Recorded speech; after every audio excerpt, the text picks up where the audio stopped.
Bonjour et bienvenue chez Braise Motorsport.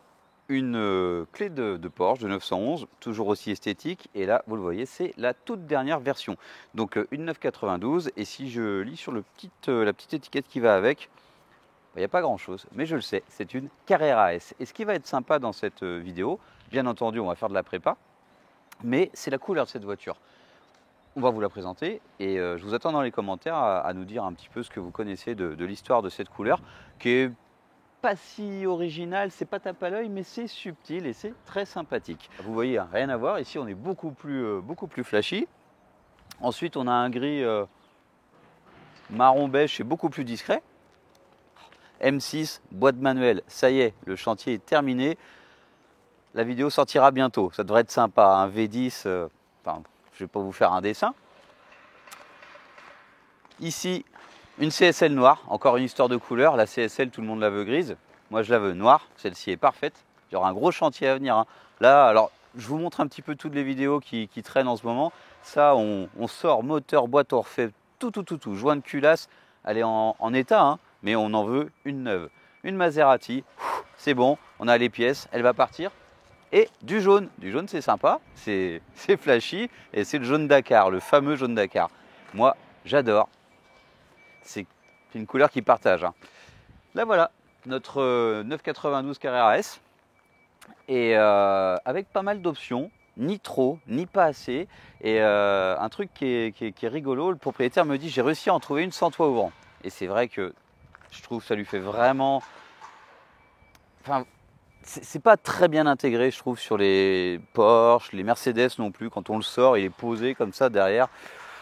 J'aime pas trop. Sinon, cette couleur, c'est quoi? C'est vert? C'est gris? Je vous fais une petite story en attendant que Pascal fait ses réglages. Parce que c'est vrai que je ne sais pas si vous êtes tous abonnés à notre compte Insta, mais c'est important. Oh! J'avais oublié cette poignée qui sort. Donc, dans les détails... Est-ce que c'est PTS ou pas cette couleur? Important.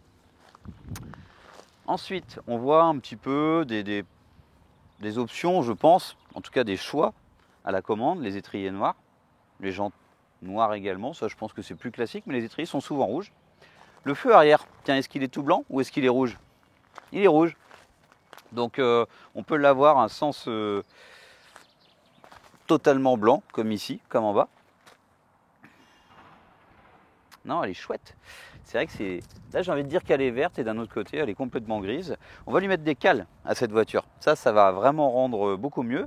On va lui donner de la puissance avec un stage 1, un stage 2, puisqu'on supprime les FAP. On va monter des catasports. Et là, on a une des plus belles versions de downpipe qu'on a pu avoir l'occasion de monter. Parce qu'en fait, on a la version... Alors, c'est une version MBZH, un Braise Motorsport, mais avec la protection thermique pour la chaleur et des catasports. Souvent, on montait des décatas directs. Donc là, on va être un petit peu plus sonore, on passe au CT et niveau bruit, on va être un petit peu en dessous du décata. On conserve le silencieux d'origine, par contre, niveau puissance, ça va être juste la folie. Donc celle-ci, j'ai dit 2S, donc toutes les autres étaient 4 roues motrices. Donc ça va vraiment être intéressant. Et puis c'est parti, je crois qu'on monte aussi des filtres BMC. Un petit package sympa. Comment rendre une voiture moderne qu'on trouve parfois un petit peu fade, parce que moins de bruit, parce que ceci ou cela. Ah, on monte des KW. On va lui faire du châssis. Alors, j'ai pas révisé ma copie, hein, mais on va lui monter un kit KW réglable. Donc, pas des amortisseurs, juste des ressorts avec un filetage. Et puis, on va vérifier si j'ai pas encore oublié quelque chose.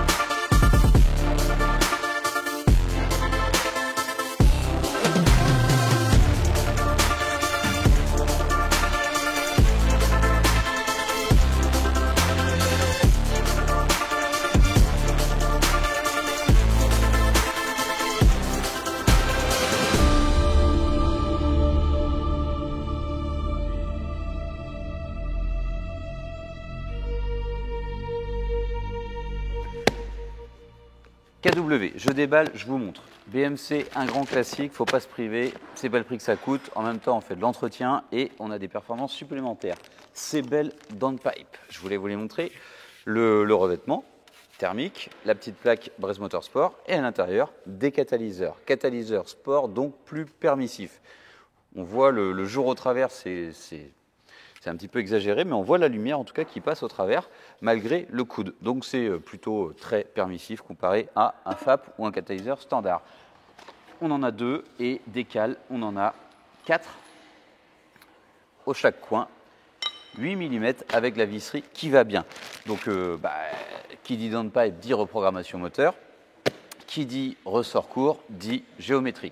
Donc on va améliorer les performances de la voiture, la sonorité, le look et notamment, je parlais tout à l'heure du châssis. Donc on va pouvoir faire un réglage différent en fait avec ces KW. C'est simple, on va juste abaisser la hauteur pour avoir un centre de gravité plus intéressant, donc une voiture plus dynamique. Et ensuite on va influencer tout ça avec notre géométrie parce que là je l'ai déplacé.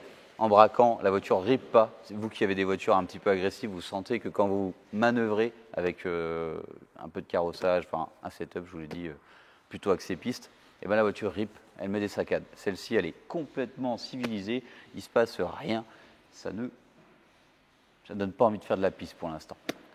Malgré que je suis certain que sur la route, une Carrera 2S comme ça, d'origine, je le sais, c'est déjà très sympa.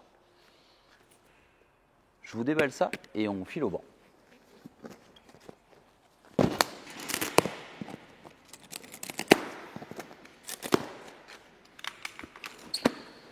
Ah, j'ai le bon polo, j'allais dire. J'ai le bon sweat. L'autre jour, on a fait une vidéo, j'avais le sweat KW pour aller avec la voiture. Là, j'ai le MBZH Porsche. Hop, hop, hop, hop, hop. Bah oui, je vous dis même plus, hein, si vous n'êtes pas abonné, j'en ai pas encore parlé, mais ça c'est honteux, il faut s'abonner. Et si vous n'avez pas encore votre suite, ben, vous allez bien trouver une excuse pour le faire offrir. Bon, on est loin, hein, Noël, ça vient de passer. Hop, un ressort, une butée neuve, histoire de. Je ne sais pas s'il y a une différence, on aura peut-être l'occasion de regarder. Et ici, on n'a pas tant que ça de réglage, hein. Ça va pas. Bon, la voiture est déjà basse, hein. C'est une Carrera 2S, Carrera S, c'est sportif, donc c'est bas. Là, on est en. Si on ne veut pas sortir du filetage, donc ça veut dire qu'on a à peu près 1 centimètre. Tout ce qu'il faut pour avoir une voiture suffisamment plus dynamique, je disais, et plus jolie, sans être complètement posée par terre et inutilisable. Donc la recette, c'est souvent la même, hein. Porsche, des suspensions, des cales, et déjà on a une bonne base pour commencer à faire une voiture sympathique. Direction le banc, je n'ai pas les scores en tête, je vais la regarder. Motortech Bresse, le site Motortech est très bien fichu. Vous cherchez votre voiture, alors déjà votre centre, mais c'est forcément Motortech Bresse, dommage pour les copains. Et ensuite, vous cherchez votre marque. Reprogrammation d'abord, votre marque. Ici, on a une Porsche, on a une 992, on a une 92 phase 1. C'est vrai, il y aura une phase 2 qui va arriver. Et donc là, c'est une S 450 chevaux stock. C'est vrai que j'ai une petite tête, hein, je devrais m'en souvenir. Ce n'est pas la première vidéo qu'on vous fait sur ce sujet. Hop. Et celle-ci ayant...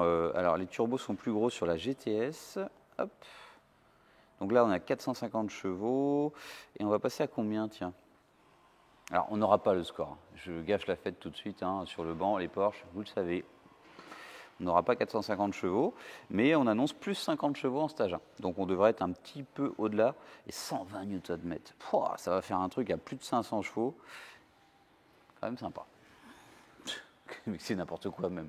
Une Porsche de 500 chevaux, stock, avec juste un stage 1 à 1200 €. Bon, c'est beaucoup pour une reprogrammation, mais vous vous rendez compte, sur une prépa Atmo, toutes ces vieilles voitures, pour gagner 50 chevaux, il fallait dépenser 5000 €. La ligne, les collecteurs, les arbres à cam, la prépa à l'ancienne, c'est plus noble, mais il y a du résultat rapidement. avec un châssis comme ça, on va se marrer à la fin de cette vidéo. Si on a le temps de l'essayer et s'il pleut pas. Et allez, arrête de causer, on file au banc. 3 fois que je le dis, je fais le ménage et je m'en vais.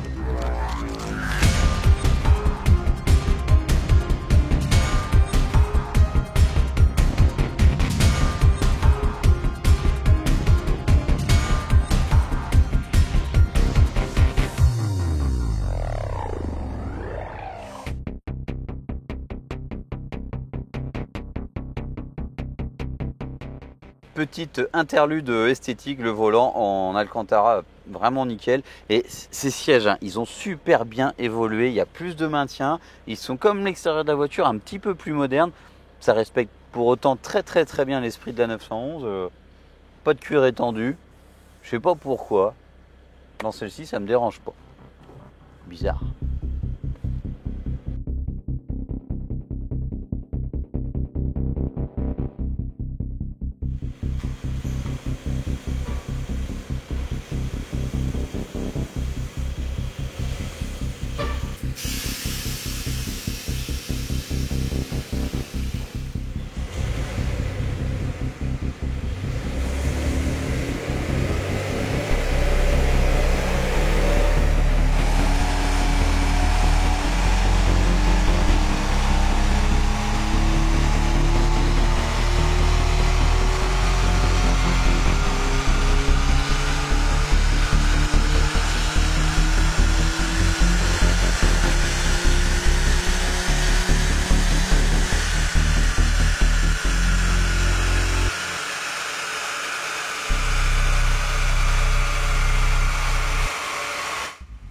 Je ferai une tentative de vignette ici après. Est-ce que vous aimez nos vignettes? Question qui tue. On aimerait bien avoir plus de commentaires. C'est vrai que ça peut nous aider à, même si, suivant les sujets, et merci de participer à cette aventure, YouTube et Brest Motorsport. Mais c'est vrai que si on avait plus de retours sur ce que vous aimez, ce que vous aimez pas, c'est difficile à anticiper, surtout quand on n'est pas YouTubeur. Et ben, ce que je fais, c'est que ça fait 450 chevaux. Et j'ai dit on n'aura pas le score, et c'est une des Porsche Turbo, une des seules quasiment qu'on a passé, parce que les GT3, les GT4 c'est tout de l'atmo, donc là, bam, et là en fait avec les turbos on a un comportement de voiture différent de ce qu'on a habituellement sur une 911, et toutes les autres qu'on avait préparées étaient en 4S, et 4S sans mode banc à rouleau. Donc là c'est comme notre GT3, tout se met en défaut et puis en fait ça passe nickel sur le banc. Par contre les 4S, sur la 992, sur les 91, il n'y a pas de problème, il y a un mode banc, et ben on ne peut pas les passer. Donc là, on sait combien elle sort d'origine, 448. Donc encore une fois, on est plutôt proche de la réalité. Donc maintenant, place à la prépa. Et ça, stage 2. Stage 2, et d'ailleurs, ça me fait penser à une chose, le budget, je sais que ça compte beaucoup. Parce que c'est ce qui définit si vous avez envie de faire telle ou telle chose, et tout en même temps ou en plusieurs étapes. La reprogrammation, 1190 €. Donc stage 2.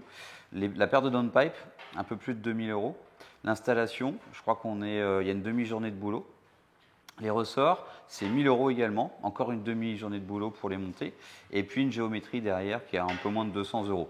Dans la description de la vidéo, on vous mettra tout ça, c'est plus facile que là, parler vraiment argent. La passion d'abord, mais au moins vous avez une idée. Porsche.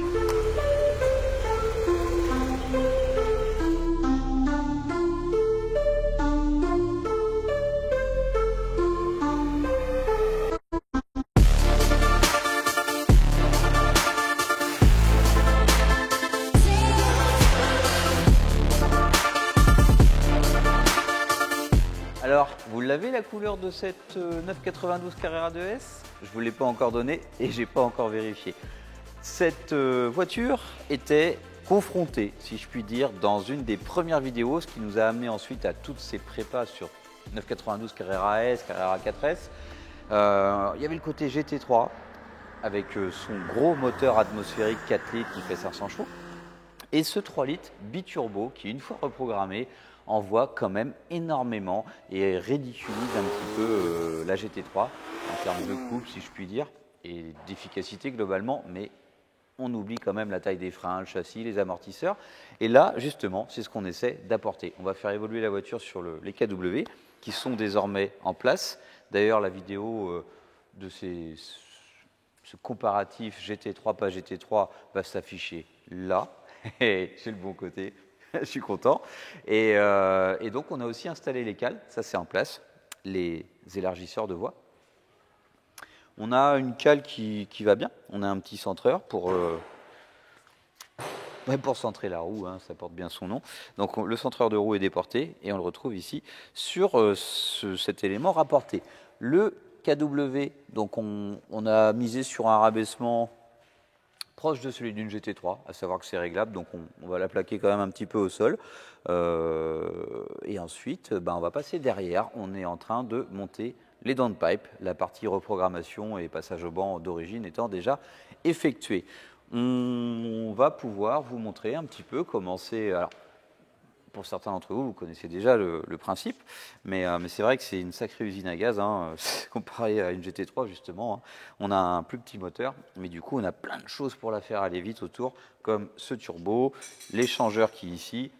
Ici, on va installer, il y a des vis qui le tiennent, mais c'est marrant, c'est juste un tiroir, et tiens, je vais le faire. Merci. Bon, attends, c'est de la vis. Non, on a des gros muscles chez Press Motorsport, on peut desserrer des vis. Ce sera moins lourd à démonter. Nous y voici. Le filtre à air d'origine, tout à fait d'origine, sûrement 35 000 km au compteur, et vraiment plutôt en bon état. Donc on va le remettre dans la boîte avec les pièces d'origine. Donc l'air, il passe par où l'air? On aime bien chercher le cheminement de l'air. Donc l'air, il rentre ici.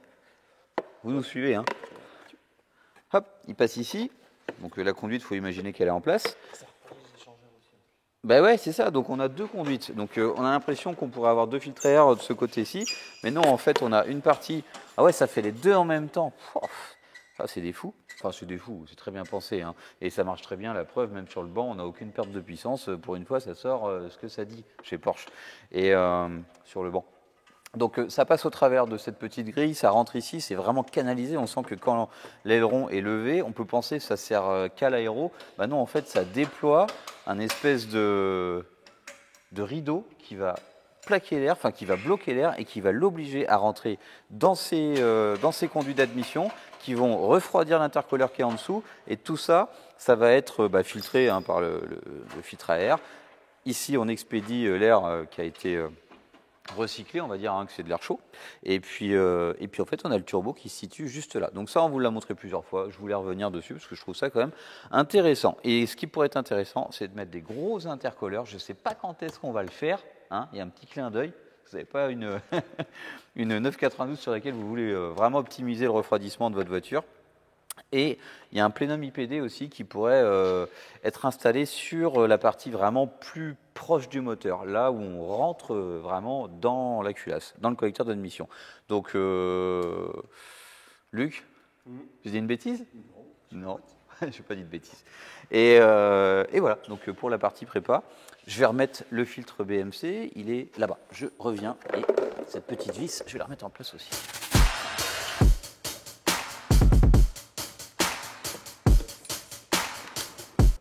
On se rend plutôt bien compte, hein, ça rentre par ici, ça traverse le filtre, et là on a le turbo qui est juste à côté. Donc on est vraiment tout proche du turbo, hein, il y a 40 cm. De ce côté, on a démonté la boîte à air pour avoir accès à toutes ces sondes. Ça, c'est pour le FAP, hein, c'est la pression avant-après, vérifier qu'il n'est pas bouché, ce qui nous embête tant. La température, c'est aussi pour le FAP. Par contre, là, on a la sonde lambda avant et après kata, donc deux sondes qui sont bien présentes. Voilà, on ne peut pas faire plus simple, en fait, hein, on vous montre un petit peu. Ici, on a la partie kata qui est conservée, puisque là-dedans, on a aussi le catalyseur. Et toute cette grosse partie, la partie FAP, en fait, elle dégage. Franchement, elles sont belles, ces downpipes. Hein. On va aller. Par contre, je pense qu'on est un petit peu plus éloigné du turbo, en fait, ici. Donc, ça va peut-être participer aussi aux performances, évidemment. Donc voilà, on va mettre ça en place et c'est quand même bien plus visible quand on a démonté cette partie filtration d'air. Le kit KV, je reviens rapidement dessus parce que c'est vrai qu'on n'en a pas parlé beaucoup. Une bague en bas à l'arrière pour le réglage de hauteur. À l'avant, ça se retrouve en haut de l'amortisseur. Franchement, c'est quali, c'est propre quand c'est neuf. Et pourquoi on a monté un kit de ressort? J'en ai pas parlé, c'est parce que cette voiture a évidemment le PASM, le contrôle des amortisseurs, le tarage variable en fait, un mode sport des amortisseurs. Donc on voulait le garder, c'est quand même cool. Voilà.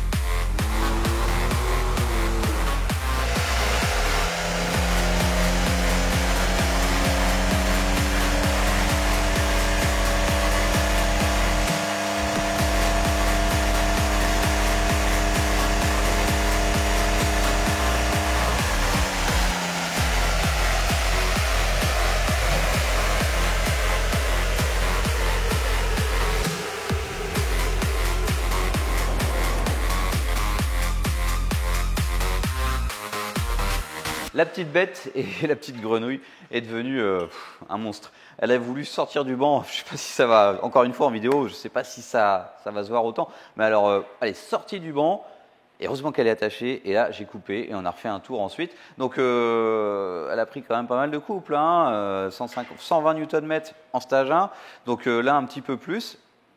Et la puissance, plus de 500 chevaux. Donc c'est marrant puisque je parlais avec Luc qu'il a essayé après la Géo, puisqu'on va aussi aborder ce côté châssis. Et il m'a dit mais c'est pire qu'une GT3. Et ouais, j'en ai parlé dans cette vidéo. Là, on a beaucoup plus de couple qu'une GT3. On est à 700 Nm quasiment, donc c'est un truc de fou. Et ouais, la GT3 peut se méfier. Alors je vous l'ai dit, hein, on a fait du châssis, mais il faudrait encore. D'ailleurs, il y a peut-être un projet qui va venir sur une base de Carrera comme ça, en 992. Sur laquelle on va faire beaucoup plus de châssis. Si on doit fermer cette parenthèse performance, pour le moment, puisqu'on va l'essayer, on va aller faire un essai routier, eh bien, le fait de rabaisser la voiture centre de gravité, un petit peu plus de carrossage, donc ça nous permet d'aller vers des valeurs plus adaptées à une conduite dynamique. Donc même si on n'a pas ajouté de réglage à la voiture, le fait de l'abaisser, eh bien, on peut faire une géo, on fait une géo adaptée. Ben, moi je dis direction la route. Hein.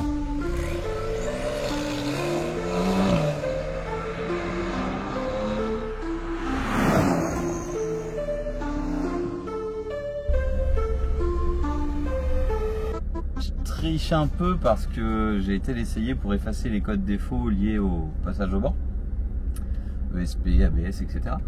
Et ensuite on a mis un petit coup de valise et on discutait avec Luc. Ouais, là, le feu, cette voiture, c'est juste n'importe quoi. Et ça a presque un intérêt d'être en 4S, hein, parce qu'on n'a pas tant de châssis, hein, c'est pas une GT3, c'est pas une turbo. Donc il y a beaucoup de châssis pour une voiture lambda, il n'y a pas de problème. Mais là, on sent que par rapport à une GT3, c'est ce qui pourrait pêcher.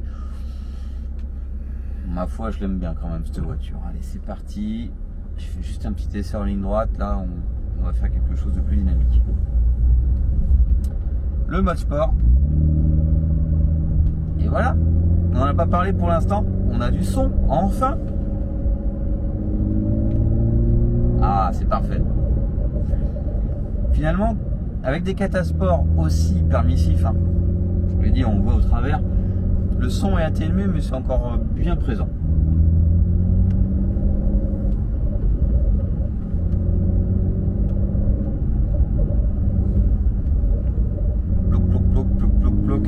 Particulier à la 911, hein, ils sont 3 litres flat 6 turbo, mais on n'a pas un bruit de M4 par exemple qui est en 3 litres turbo également, biturbo. En fait c'est une M4 Porsche, bah, ça n'a rien à voir.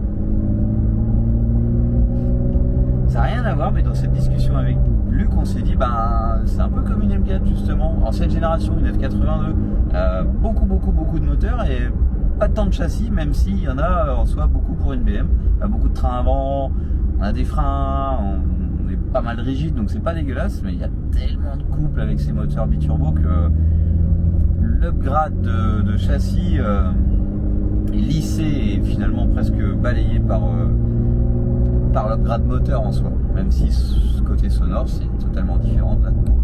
Est-ce qu'on peut parler d'upgrade? À vous de voir.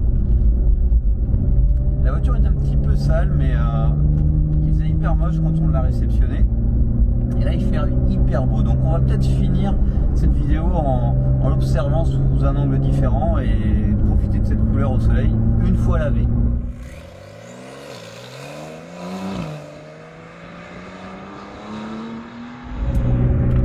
Spot qu'on a choisi, que vous connaissez, puisque je vous le dis pour une fois, la route est officiellement fermée pour travaux, donc on est peinard, on peut rouler comme on veut.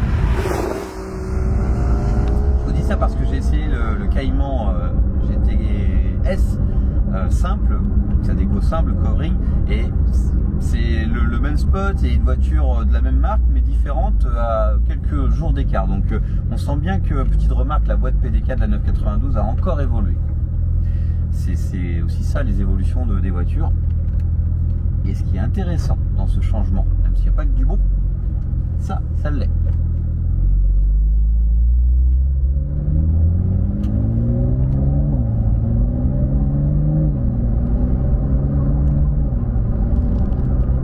En mode sport, et c'est marrant, cette voiture a une config particulière. On n'a pas le petit bouton rotatif en dessous du volant avec les modes sport, etc. Quand on active le mode sport, ça ne met pas forcément les suspensions en mode plus rigide, ce que je viens de faire pour voir un petit peu ce que ça donne. Oh, hyper stable dans les virages. Ah ouais, c'est pas comme de l'hydraulique, hein, parce que ça verrouille électriquement en fait, mais bon, c'est pas mal pour tous les jours, on va dire que ça fonctionne.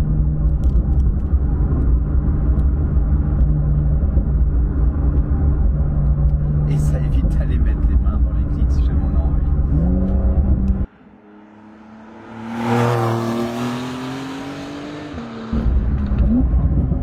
Le défaut, ça va être les freins.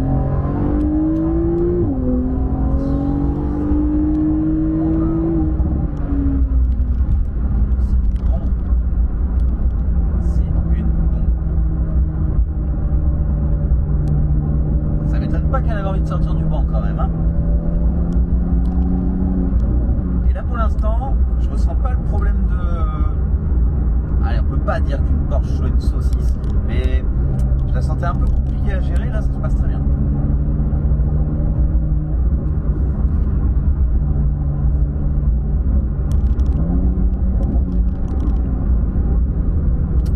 Le livreur qui nous fait coucou, et c'est vrai que c'est le même livreur depuis 10 ans.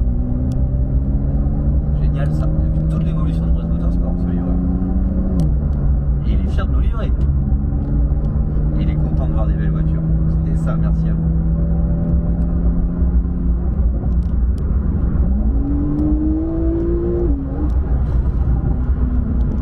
N'importe quoi. Ça prend bientôt 8000 tours, ça en prend 7005 sûr, avec un moteur turbo. Ça m'étonne pas de la... Voilà, celui-là, la Turbo S, ce soit juste une folie.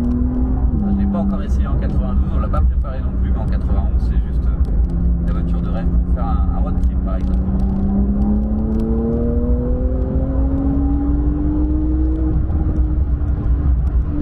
Ça me fait peur en vrai. Avec le Cayman, on sentait une maîtrise totale. On s'en fout, on va faire le coup quand même.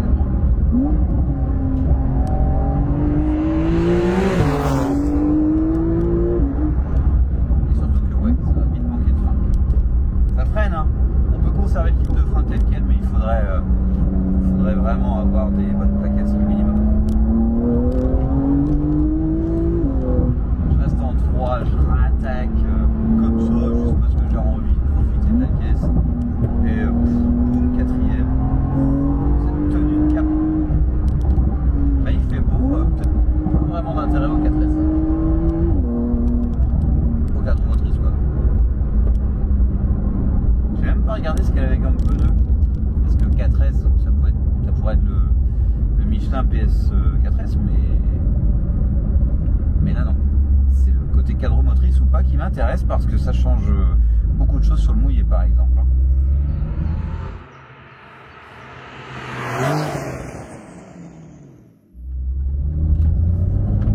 Bah, du coup, vu qu'on a fait un setup châssis dans les virages, on sent qu'elle est très très stable.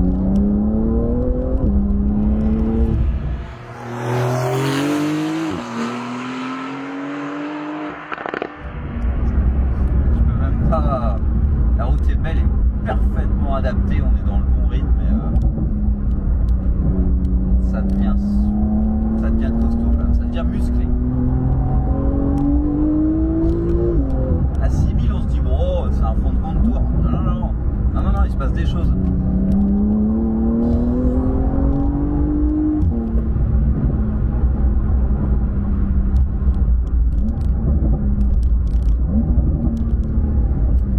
Pas augmenter le pop and bang, il y en a, il est bien plus présent et voilà, pas de raison de l'augmenter, c'est pas très noble en soi.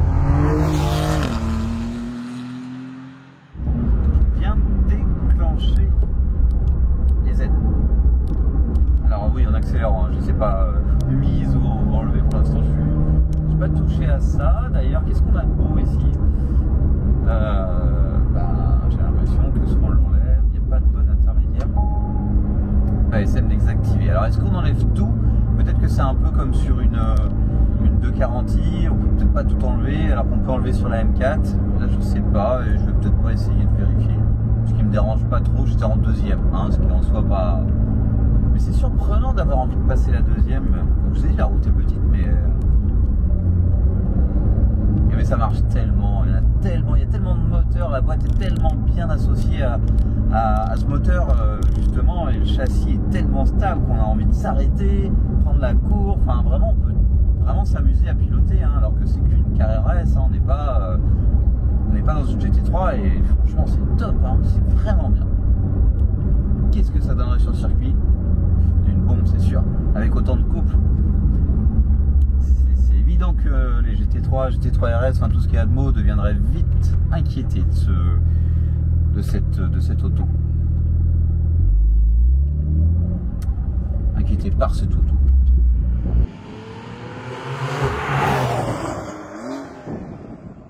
Bon, avec un peu plus de rythme, je pense pas que la deuxième serait nécessaire. La 3 c'est bien. Sauf peut-être dans le très très serré. C'est bien, c'est parce qu'on a vraiment du banking comme on dit en course, et enfin du dénivelé latéral, ça monte, ça descend et on exploite bien la voiture, on sent que c'est bien fait. Bien travaillé chez Porsche. Je garde la 3 pour voir, bosser un peu plus sur le couple. Il se passe rien de dénaturel, même Carto en augmentant les puissances de manière significative, pour de vrai on rigole pas, c'est plus du tout la même auto, et c'est très lisse, c'est plein, c'est... Bosse bien chez MotorTech quand même, Zéro contrainte, une voiture qui consomme que dalle, qui marche à fond. Un petit peu cher sans doute à l'achat quand même. À cause des taxes notamment, parce que le prix de la Porsche n'a pas beaucoup augmenté, mais par contre le prix des taxes est complètement absurde. Tristesse.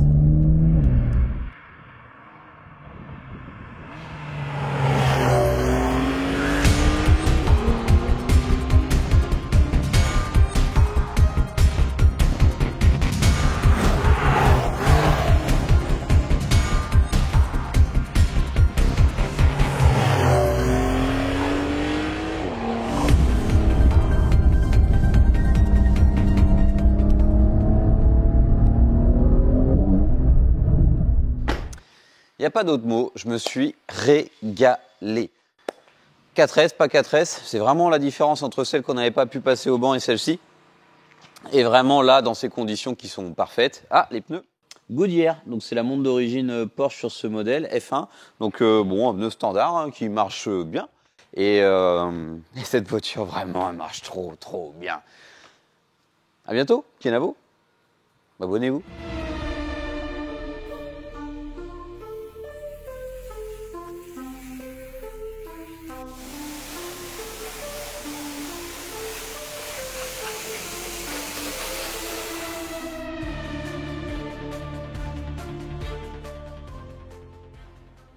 encore un bonus. Ben oui, vous devez être habitué, on oublie toujours quelque chose. Pas le plus important, mais quand même, la couleur. Vous avez sûrement fait des propositions dans vos commentaires. C'est le vert de l'aventure. Alors je vais le prononcer comme ça en français parce que c'est aventurine, grone, grune, métallique. Ça dépend si on le dit en allemand, en anglais ou en français. Mais en tout cas, c'est une très jolie couleur qui est très à la mode et qui a priori n'était pas PTS à l'achat de la voiture et qui l'est maintenant. Bah oui, Porsche, ils sont malins, c'est une couleur qui marche. Ils vous la facturent au prix fort.